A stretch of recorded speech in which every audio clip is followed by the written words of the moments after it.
사랑하는 성도 여러분들, 부흥을 꿈꾸시나요? 예상 외인데요. 부흥을 꿈꾸시나요? 꿈꾸시나요?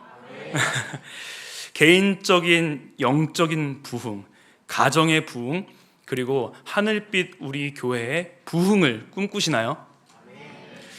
저도 무척이나 이 부흥을 꿈꿉니다. 우리가 발로 밟는 이 모든 땅들, 우리의 가정, 우리의 모든 그 처소마다 정말 하나님의 그 부흥의 물결로 넘쳐 흐르기를 간절히 소망합니다. 한국 교회의 부흥이라고 한다면 아마 1900년대를 떠오르시게 될 것입니다. 1903년에 원산 부흥 운동, 그리고 1907년에 이 평양 대부흥 운동, 그리고 그 운동들을 기반으로 일어난 이 1909년에 백만인 구령 운동까지, 사실 이 100여 년 전에 이 부흥의 순간들을 직접 보고 경험하지는 못했지만 그 당시의 기록들을 통해서 얼마나 이 한국 땅에 하나님께서 강력하게 역사하셨는지를 볼 수 있습니다. 특히 1907년 이 평양 대부흥을 기리며 이 어게인 1907이라는 찬양까지 있었던 거 다 기억하실 것입니다. 평양 대부흥 100주년이었던 2007년도에 제가 대학교 2학년이었는데요. 그때도 저 참 그 옛날을 기리며 와 달려가자 하면서 이렇게 열정을 불태웠던 순간들이 있었습니다. 여전히 많은 목회자들과 교회가 이 한국 교회의 제2의 부흥을 꿈꾸며 나아갑니다. 그렇다면 진짜 부흥이 무엇일까요? 아마 금요 기도에 모인 여러분들은 다 이 부흥이란 단순히 이 성도의 숫자나 교회의 크기와 같이 외적으로 보이는 것이 아니라 이런 양적 성장이 아니라는 사실을 잘 알고 계실 것입니다.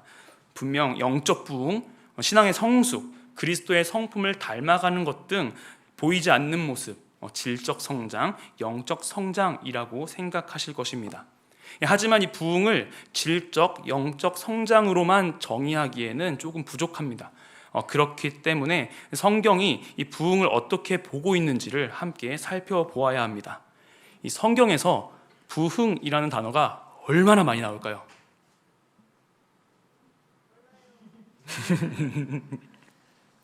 정확히 개역 개정에는요, 한 번 나옵니다. 네, 그것이 바로 오늘 읽은 하박국 3장 2절 말씀입니다. 우리 다시 한번 이 3장 2절 말씀을 함께 읽어봤으면 좋겠습니다. 같이 한번 읽어봅시다. 시작. 여호와께서 내가 주께 대한 소문을 듣고 놀랐나이다. 여호와여, 주는 주의 일을 이 수년 내에 부흥하게 하옵소서. 이 수년 내에 나타내시옵소서. 진노 중에라도 긍휼을 잊지 마옵소서. 아멘. 이 부흥을 이해하기 위해서 이 구절을 세 부분으로 쪼개보겠습니다. 먼저 여호와여, 내가 주께 대한 소문을 듣고 놀랐나이다, 이 부분인데요. 분명히 하박국이 3장 이전에 이 주께 대한 소문이 무엇인지가 기록되어 있을 것입니다. 그 다음 우리가 살펴보고자 하는 일은 여호와여, 주는 주의 일을 이 수년 내에 부흥하게 하옵소서인데요. 그렇다면 주의 일이 일어나는 것이 부흥인 것인데, 그렇다면 그 주의 일이 무엇인지가 궁금하게 되는 것이죠. 그리고 마지막으로 진노 중에 긍휼을 잊지 말아 주시기를 간구합니다. 그러니까 주의 소문, 주의 일, 진노와 긍휼, 이 세 가지가 함께 있다는 것인데요. 그렇다면 우리는 이 하박국 3장 2절에 있는 이 세 가지가 무엇인지를 알아야 하며, 이 일이 부흥이라고 말하는데 왜 그것이 진노와 긍휼과 연관되어 있는지 우리가 살펴보아야 할 것입니다. 그래야 본문이 말하는 부흥이 어떤 것인지 의미하는지를 알 수 있게 되고요. 이 말씀을 우리 교회와 그리고 개인에게 성경적으로 바르게 적용할 수 있게 되는 것입니다. 그러기 위해서 오늘은요, 하박국 전체의 말씀을 골고루 함께 살펴볼 것입니다. 제가 PPT는 일부러 따로 준비하지 않았습니다. 여러분 성경 다 갖고 오셨죠? 전쟁터에 나가기에는 총을 갖고 가야 되는 것처럼 항상 교회에는 성경책을 지참하고 오시면 좋을 것 같습니다. 먼저 하박국에게 말씀이 임하셨을 때의 상황을 함께 보겠습니다. 하박국 1장 2절 말씀입니다. 앞으로 한 장만 넘기면 있죠. 하박국 1장 2절 말씀 같이 한번 이것도 읽어보도록 하겠습니다. 시작. 여호와여, 내가 부르짖어도 주께서 듣지 아니하시니 어느 때까지리까? 내가 강포로 말미암아 외쳐도 주께서 구원하지 아니하시나이다. 아멘. 이 하박국이 아무리 부르짖어도 하나님께서 묵묵부답하신다는 것입니다. 그가 처한 상황이 강포라고 하는데요, 이 포와 그릇됨, 거짓, 부정, 불의라는 뜻으로 해석되는 단어입니다. 이스라엘의 현 상태를 보여주는 단어인 것인데요, 이어서 3절에서 4절을 보면요, 제가 읽어드리겠습니다. 어찌하여 내게 죄악을 보게 하시며 패역을 눈으로 보게 하시나이까? 겁탈과 강포가 내 앞에 있고 변론과 분쟁이 일어났나이다. 이러므로 율법이 해이하고 정의가 전혀 시행되지 못하오니 이는 악인이 의인을 애워쌌으므로 정의가 굽게 행하여짐이니이다. 아멘. 이스라엘은 도덕적으로 영적으로 타락해 있었고 율법이 해이해지고 정의는 전혀 시행되지 않고 있었던 상태였습니다. 아니, 이런 상황을 고쳐주시던지 심판하시던지 그 안에서 구원할 자들을 구해달라고 그렇게 하나님께 외쳐 부르짖는데 하나님께서 아무런 말씀도 안 하셨다는 것이죠. 하나님께서 듣지 않는 것 같으니 도대체 언제까지입니까? 라고 질문하고 있는 것입니다. 뭔가 욥기와 비슷하죠. 그도 고통 속에서 하나님께 부르짖었으니까요. 그런데 욥과 다른 점이 있는데요, 욥은 자신의 죄가 무죄한 것 같은데 왜 자신에게 고통을 줍니까? 라고 물었다면, 이 하박국은요, 하나님께서 왜 악인을 처벌하지 않으십니까? 라고 묻는 것입니다. 우리의 삶을 살면서도 참 동일한 질문들을 많이 합니다. 악인의 형통을 보고 살아가지 않습니까? 하박국의 이 물음에 하나님께서 대답하십니다. 1장 5절 말씀입니다. 여호와께서 이르시되 너희는 여러 나라를 보고 또 보고 놀라고 또 놀랄지어다. 너희의 생전에 내가 한 가지 일을 행할 것이라. 누가 너희에게 말할지라도 너희가 믿지 아니하리라. 아멘. 너희의 생전에 엄청 놀라운 일 한 가지를 하시겠다고 말씀하시는데요, 이것이 어느 누구도 믿지 못할 일이다 라고 말씀하십니다. 그것이 무엇이길래 그러실까요? 6절은 한번 같이 읽어보겠습니다. 6절이요, 시작. 보라, 내가 사납고 성급한 백성 곧 땅이 넓은 곳으로 다니며 자기의 소유가 아닌 거처들을 점령하는 갈대아 사람을 일으켰나니. 아멘. 갈대아 사람을 일으키겠다라고 말씀하시는데, 이 갈대아 사람은 이 바벨론을 의미합니다. 하나님께서는 사납고 성급한 이 바벨론 사람들을 택해서 아수르를 멸망시키고 유다를 벌하시는데 사용하실 거라고 말씀하시는 것입니다. 이후 11절을 보면요, 그들은, 즉 그 갈대아 사람들, 이 바벨론 사람들은 자기들의 힘을 자기들의 신으로 삼는 자들이라고 말합니다. 자신들의 막강한 군사력을 의존했던 자들이었습니다. 실제로 바벨론은 이 주전 612년에 아수르의 수도 니느웨를 점령하고요, 주전 605년에 이 갈그미스 전투에서 애굽을 무너뜨리면서 이 고대 근동의 초강대국으로 성장합니다. 이후 주전 587년에 남유다의 예루살렘까지 함락시켜버리고요. 이렇게 앞으로 일어나게 될 일들에 대해서 말씀해 주시는 것입니다. 그런데 이때 여기서 하박국이 한 가지 궁금증이 생겼습니다. 이 하박국으로는 전혀 이해할 수 없었던 일이었습니다. 쭉 한번 제가 읽어드리겠습니다. 1장 13절에서 17절 말씀입니다. 주께서는 눈이 정결하심으로 악을 참아 보지 못하시며 패역을 참아 보지 못하시거늘 어찌하여 거짓된 자들을 방관하시며 악인이 자기보다 의로운 사람을 삼키는데도 잠잠하시나이까? 주께서 어찌하여 사람을 바다의 고기 같게 하시며 다스리는 자 없는 벌레 같게 하시나이까? 그가 낚시로 모두 낚으며 그물로 잡으며 투망으로 모으고 그리고는 기뻐하고 즐거워하여 그물을 제사하며 투망 앞에 분향하오니 이는 그것을 힘입어 소득이 풍부하고 먹을 것이 풍성하게 됨이니이다. 그가 그물을 떨고는 계속하여 여러 나라를 무자비하게 멸망시키는 것이 옳으니까. 아멘. 하나님은 선이시잖아요.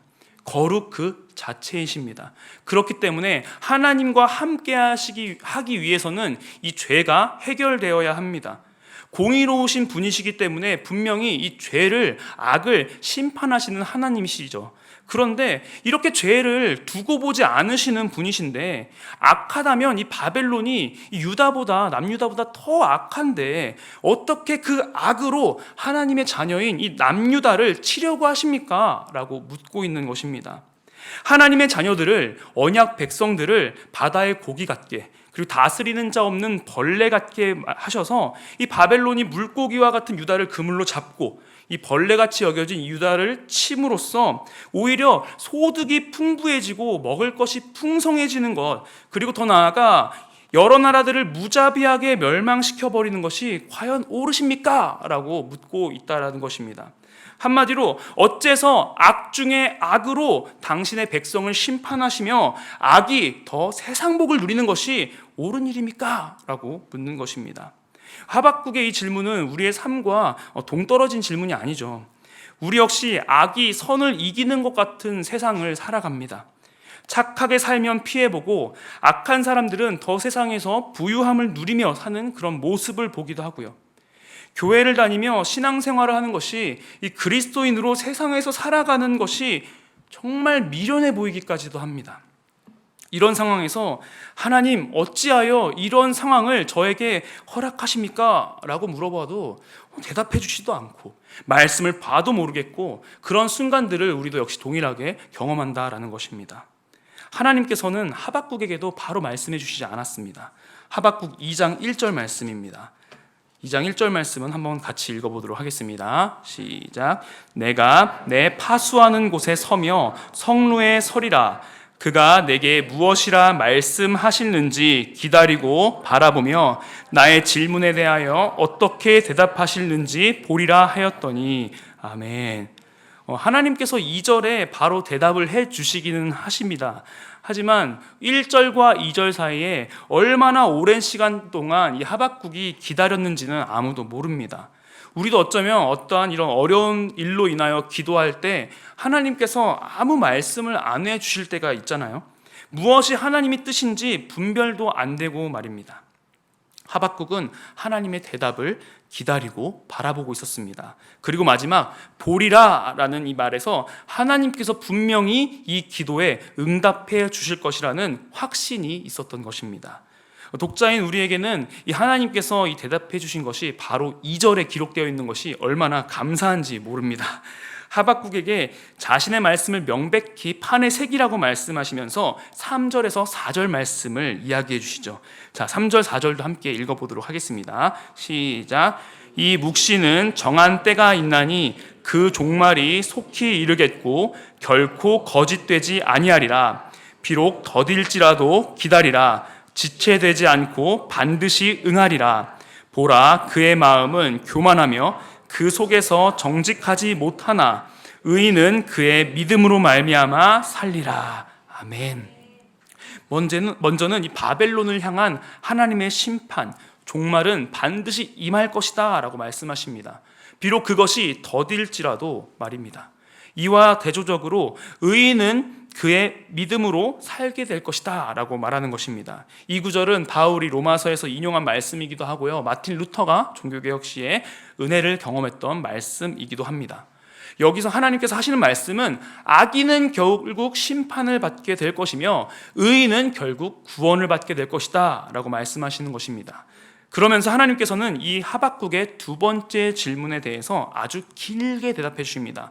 20절까지의 말씀인데요, 아주 시원하게 긁어주시는데 한번 보겠습니다. 12절에서 13절 말씀입니다. 제가 읽어드리겠습니다. 피로 성읍을 건설하며 불의로 성을 건축하는 자에게 화 있을진저.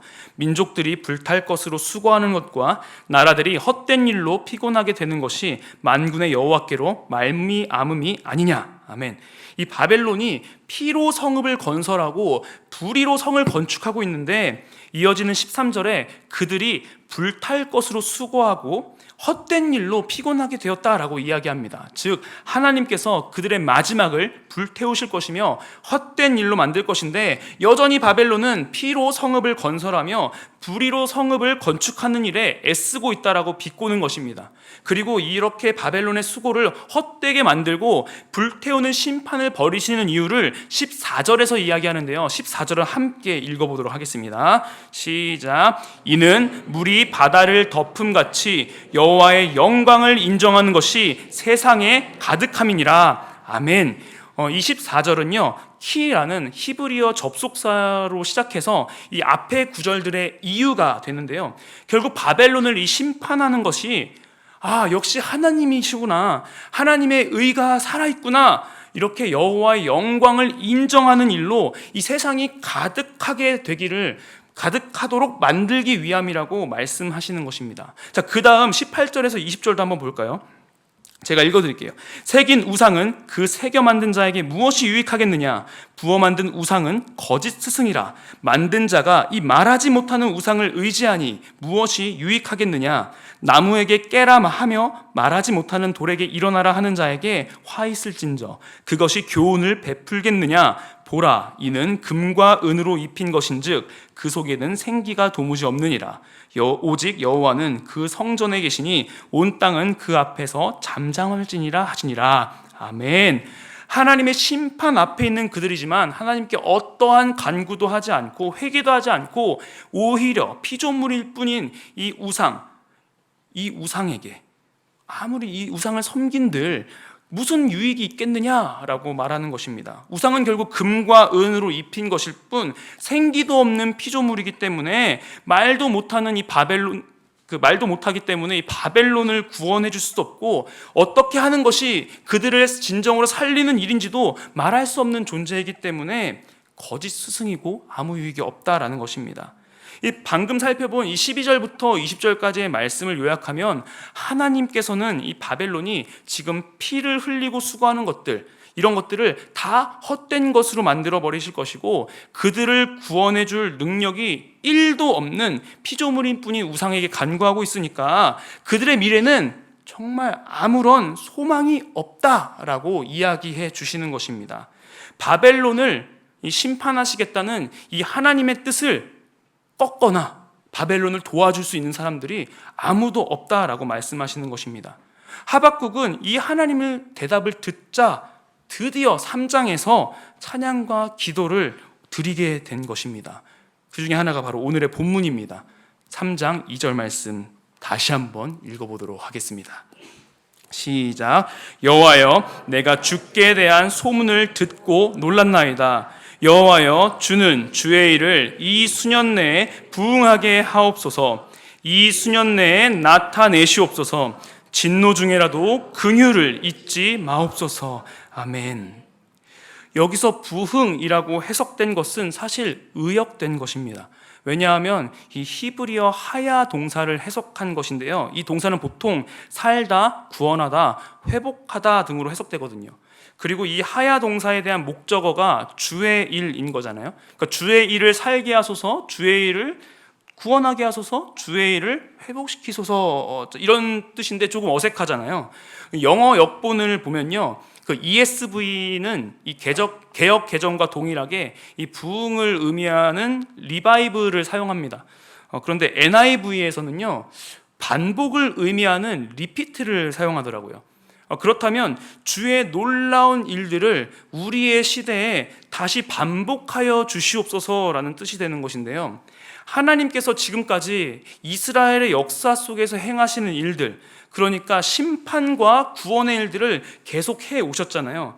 그러니까 그 일을 지금 현재 죄악 가운데 있는 이스라엘을 향해서도 심판하시고 구원해달라고 그렇게 반복적으로 그렇게 일하셨던 것처럼 지금도 역사해 주세요 라고 요청하는 그런 기도였던 것입니다.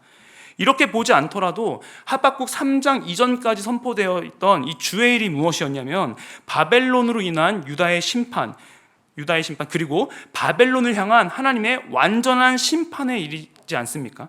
악을 향한 하나님의 심판을 수년 내에 나타내 주세요라는 의미입니다.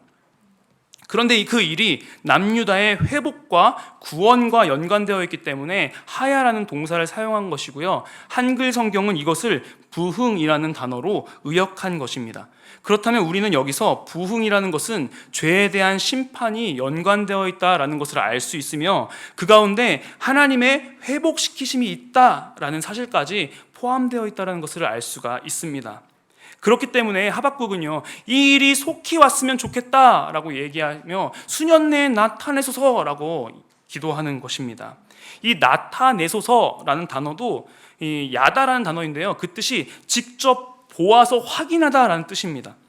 그러니까 주님의 그 뜻이, 하나님의 그 심판이 성취되는 것을 내가 직접 두 눈으로 봐서 확인할 수 있도록 해달라고 요청하는 것입니다. 그러니 그때 죄를 향한 하나님의 그 진노 중에서도 하나님을 향한 그 백성들, 하나님께 나아가는 그 백성들에 대해서 그 긍휼을 잊지 말라고 간구하는 것입니다. 완전히 멸망당할 이 바벨론과는 다르게 하나님께 돌아와 죄를 자복하고 엎드리는 백성을 향한 하나님의 용서를 간구하게 되는 것입니다. 결론적으로요, 이 수년 내에 부흥하게 하옵소서라는 이 하박국의 외침은요, 주여 유다가 망하게 하여 주시옵소서, 주여 그 가운데 긍휼을 잊지 마셔서 남은 자들을 구원하소서, 그리고 마지막에는 이 바벨론, 이 악인의 멸망을 보게 하소서라는 기도인 것입니다. 바벨론이 무너지고 이 이스라엘이 새롭게 변화되기 전에 가장 선행되어야 하는 일은요, 악 중에 악으로 여겨지는 이 바벨론에 의해서 유다가 망하는 것이었습니다. 그래야 다시 회복의 길이 열리는 것이며 그것이 진짜 부흥인 것입니다. 지금의 우리에게 적용해야 한다면요, 우리 역시 망해야 한다는 것입니다. 우리의 자아가 죽어야 한다는 것입니다. 우리의 생각이 깨어져야 한다는 것입니다. 지난 수요 새벽 설교에도 나누었었지만요, 하나님의 말씀은요, 우리를 불편하게 만듭니다. 말씀에 순종하는 일은 우리의 본성을 거스르는 일이기 때문입니다. 100여 년 전 한국의 부흥의 원인도 오늘의 말씀과 동일합니다. 이 원산 부흥 운동은 하디의 회심으로, 그리고 평양 대부흥은 길선주 목사의 메시지를 들은 사람들의 통회로 퍼져나갔습니다. 결국 죄를 깨닫고 회개하는 것이 부흥의 열쇠인 것입니다. 그리고 이 회개는 하나님의 뜻대로 살지 않았던 자신을 발견하는 것, 나의 자아가 깨어지는 것, 불편함을 경험하는 것, 내가 죽는 것입니다. 수요 설교에서 임상태 목사님께서 나누어 주셨듯이 신앙은 좁은 길을 걸어가는 것입니다. 끝까지 말입니다. 그 끝에 영생이 있습니다. 그리고 그 삶은 이미 2000년 전에 이 예수님께서 악 중의 악, 가장 흉악한 범죄자들에게 내렸던 형벌인 이 십자가에서 죽으시고 다시 살아나심으로써 이루신 일입니다. 그리스도와 함께 십자가에서 죽는 것이 선행되어야 하는 것입니다. 죄송합니다.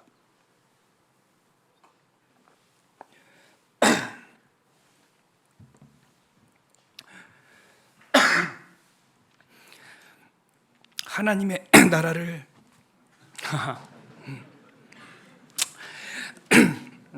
설교하다 보면 가끔 이러더라고요.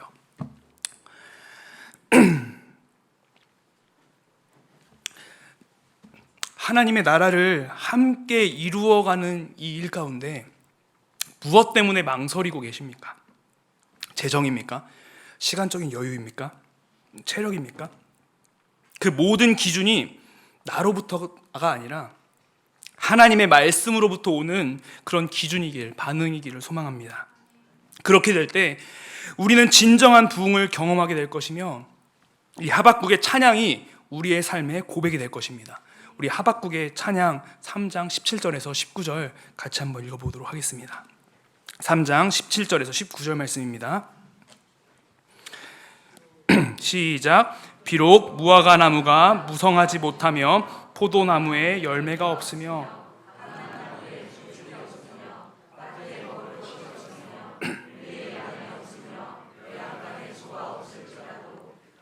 여호와로 말미암아 즐거워하며 나의 구원의 하나님으로 말미암아 기뻐하리로다. 주 여호와는 나의 힘이시라. 나의 발을 사슴과 같게 하사 나를 나의 높은 곳으로 다니게 하시리로다. 이 노래는 지휘하는 사람을 위하여 내 수금에 맞춘 것이니라. 아멘.